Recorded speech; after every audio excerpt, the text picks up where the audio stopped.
On Wednesday, Bayer Pharmaceutical found itself under increasing scrutiny for a contraceptive medical device it manufactures called Essure. Thousands of women across the country have already reported serious injuries because of the device, which was approved in 2002.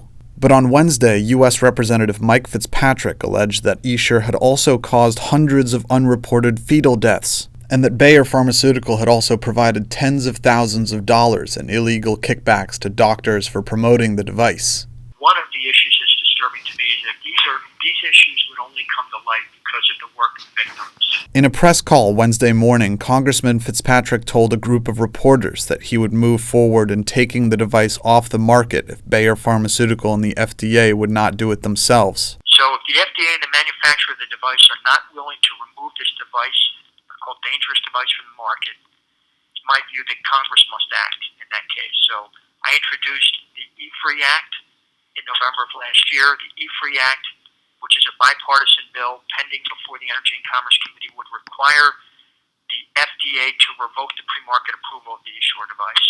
In response to Congressman Fitzpatrick's press call, Bayer released a statement denying the figure of over 300 fetal deaths, saying that, quote, "It is not true that an investigation revealed unreported deaths with Essure. Bayer reports adverse events to FDA consistent with FDA regulations. The reference data is also publicly available." But a data analyst on Congressman Fitzpatrick's press call clarified the discrepancy. The majority of those 303 reports of fetal death, they are reported to the FDA as injuries and malfunctions. They're not reported as death reports.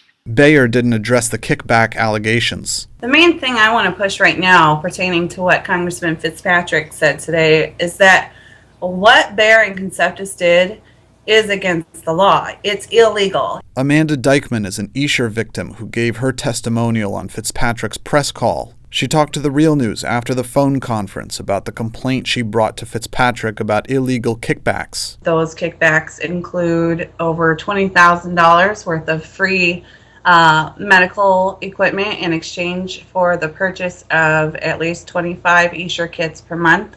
After Dykman underwent the Essure procedure in 2010, she says she started experiencing a range of debilitating symptoms from chronic fatigue to heavy periods full of clots to hair loss to severe bloating. Now she hopes that enough victims of Essure have banded together through a Facebook page called Essure Problems that the FDA will be forced to address their grievances. I don't think the FDA has enough funding to do what they need to do, post-market and protect patients. So there needs to be a change, and I'm hoping that Essure Problems will lead the path and spearhead the fight against that.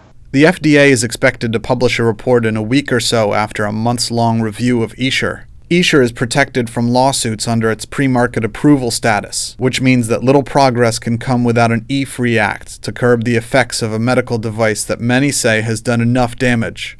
For The Real News, Thomas Hedges, Washington.